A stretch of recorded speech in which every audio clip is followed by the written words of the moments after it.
आकि एगो लड़की के शादी रहुए हम में बर्तन सेट माने पूरा तिलक के सामान दिहिमी वो में कहत रहे आज अपना भाई के बियाह में के तू बर्तन दान कर देले बड़ा। अच्छा तो एक जना कहत रहे कि हम हूँ पलंग लेब, एक जना कहत रहे कि हम गादा लेब। रह भाई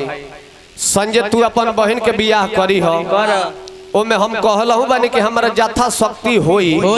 हम दान करब ना जी, हम हूँ दान करब। का दान करब? हमर सजिंदो लो दान करी।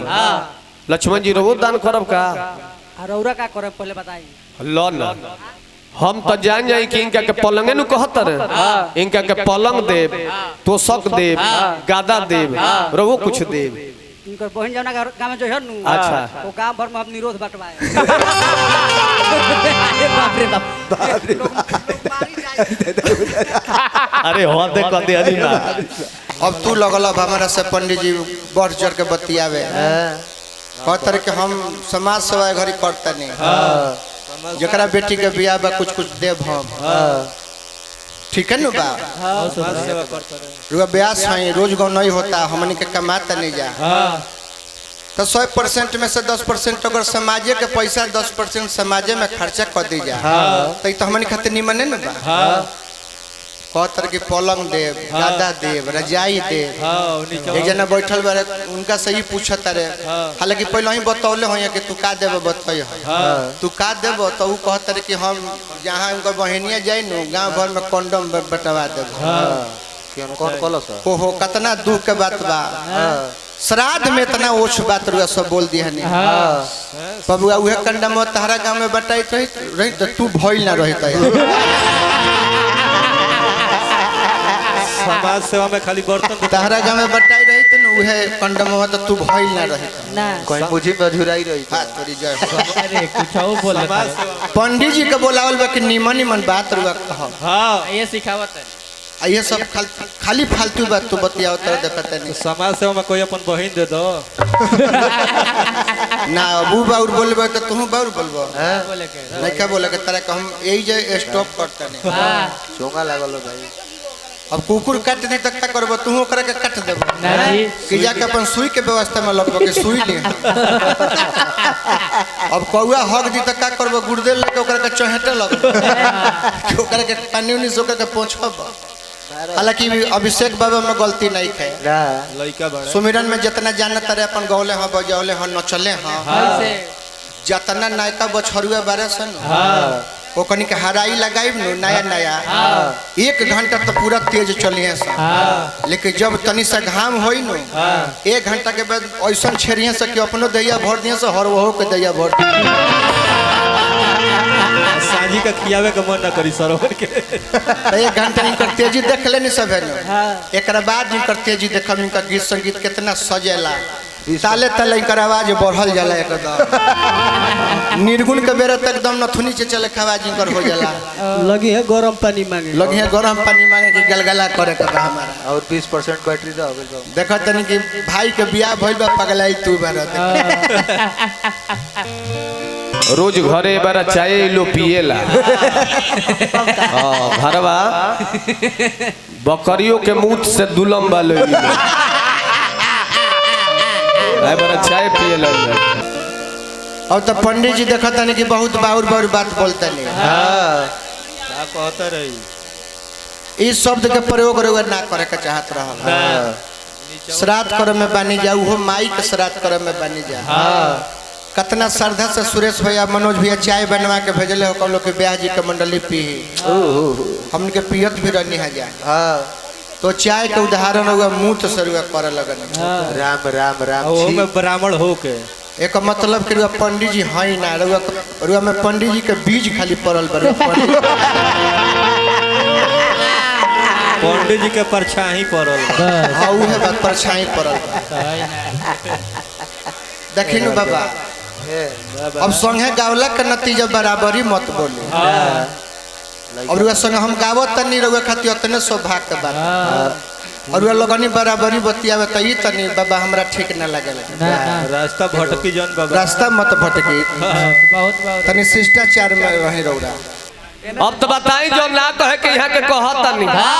हे महाराज वो गंदा गंदा बात फालतू बोलत रही हाँ। अड्डा तो तरह हमारा के हाँ। कहतर जे बताई विप्र देवता हई अरे वाह चाय के मूत से तू लगता राजा जी हम गलती ना कहनी हो हाला हो तर सुमरन वंदना में हाला ना होला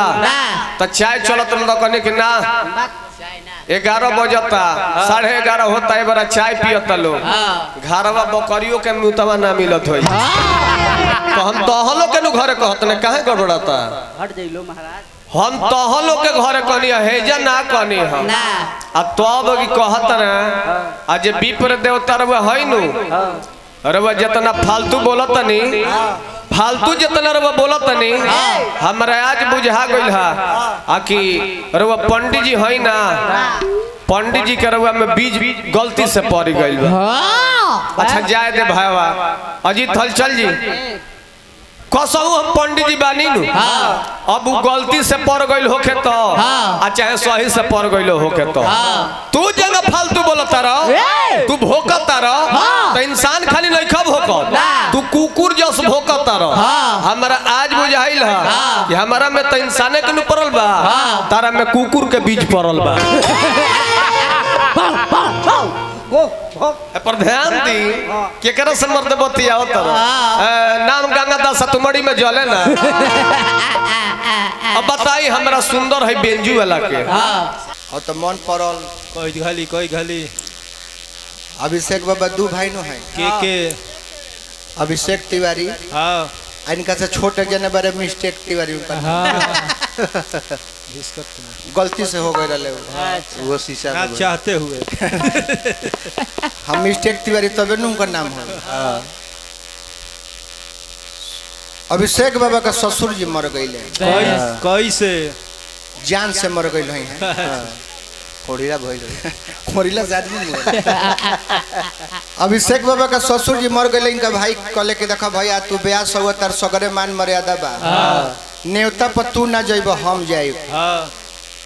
अभिषेक बाबा कहले के एकरे के जाए तो बुढ़बो के मुँह लगवा मार दे 2-4 फट गौ नहीं होता रह कहले कि जो ते ही जो और बिना आदत के जान जाए कि कोट पैंट टाई वही लगा होगा कि एकदम सरियावत एकदम ससुर रुमाल एगो लेके हिलावत पहुंचल बारे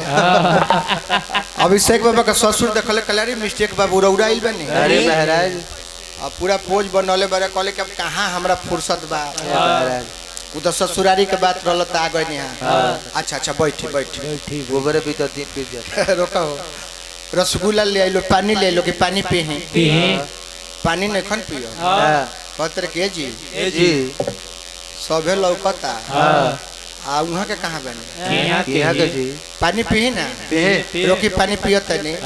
पहले ये बताइए सभे लौकता वहाँ के कहाँ बने के भाई के जेकर श्राद्ध बाबू औरी के अरे भाई तो जेकर श्राद्ध बाबू कैसे रही काहे श्राद्ध बताऊ ना रही लोग के तिलक ब्याह रहेला तो ना रहेला ई ना रही तो कैसे देखे कि इनका श्राद्ध में के आइल के गए बोलाई तब पानी पियो बोलाई तो ए महाराज यहाँ के नहीं खी कहाँ मर गईले काहे श्राद्धवा के बाद मोर रही तो तुमका काम ना चली अरे भाई मर गईले रामपुर गईले रामपुर काहे अब अगले में भगवानपुर हल वो जन ना गई रहते लोग कल के अरे भाई वो मर गईले दुनिया में नहीं खा अच्छा मर गईले कैसे मुगले लोग बतावल कि भैंस के खाए खातिर बांस के पतई तुरे गई रहे कोई छटक के कपारे में लाग गई मर गई अभिषेक बाबा का भाई कहले कि देखी भगवान के कितना महिमा अपरंपार बा मर गईले लेकिन देखी भगवान की कृपा कहाई कि कोई छटक के कपार में लागो आँख में लागो रहे तब तानहरे हो गए 1200 करा के रे यहाँ से निकल जितना जल्दी हो तोरा पानी पियला के जरूरी नहीं और ये मत अजीत हलचल जी हमारा भाई के कहने कि मिस्टेक तिवारी अभिषेक तिवारी ये भाई तू को बंदी कहाँ से ये काम करो तरह का अस्थिर में हमारा बुझाते नहीं अका जने हमारे भाई चल गए ससुरारी ससुर मुअर रहले ना तो कहले जे ए जी केने बनी वहाँ के तो हमार कजने सार कहलो जे के वहाँ के तो मर गईनी कैसे मर गईनी तो कहले के भाई मर गईले रामपुर गईले तो कहले कि लगिए भगवानपुर बा ए भाई बनावो लो मर ई अभियंता जी या कुंवर जी के दुगोला होला तो उमे अभियंता जी कहेले अब तू लागो तरह वो नहीं के ढोवे ई ठीक काम नहीं। अब तो हमरो एगो बात मन पड़ गई कि इनको भाई तनी हाफ माइंड हुआ हाफ माइंड बुझा तनी जितना कहब उतने वो करी है इनका से छोट हमें आ इनके ससुरारी जाए के तैयारी हो गई ले ई लो घर भर मिल के कहल के बबुआ ससुरारी जाइल जला हितई जाइल जला कम बोलल जाला केतनो लोग बोले केतनो कुछ कहे नाम में आ हम में जवाब दिहल जाला। अब तो इनकर भाई चल गईले इनकर सार ससुर लोग आ गइल बबुआ पानी उनी पीही मुड़ी डोला उतर के ना का भइल बा कोनो बात बा का हां का जी केहू के तबीयत खराब बा का जी हां जिए के ठीक नहीं खे ना ओ बोलो अब रोवन पीटन पर गइले एकदम डहकता लो रोल पीटन पड़ल बा क्या है तबीयत खराब बा आई इनका तो घर से ही रहे कि नाम में हम में कहे के बा फिर ही कहत रहे थोड़ी देर के बाद जब आधा घंटा ले रो लिहलू तब कहले के जी घरवा कुछ भइल बा का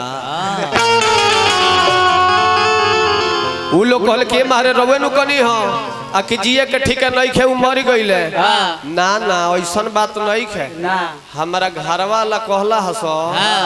आ कि ससुरारी जई हो तो नाम में आ हम में जवाब दी जान जाए कि पानी के पूछता ता ही पानी उनका के पियाओ लो कि रास्ता भर पानी पियते उ चलिए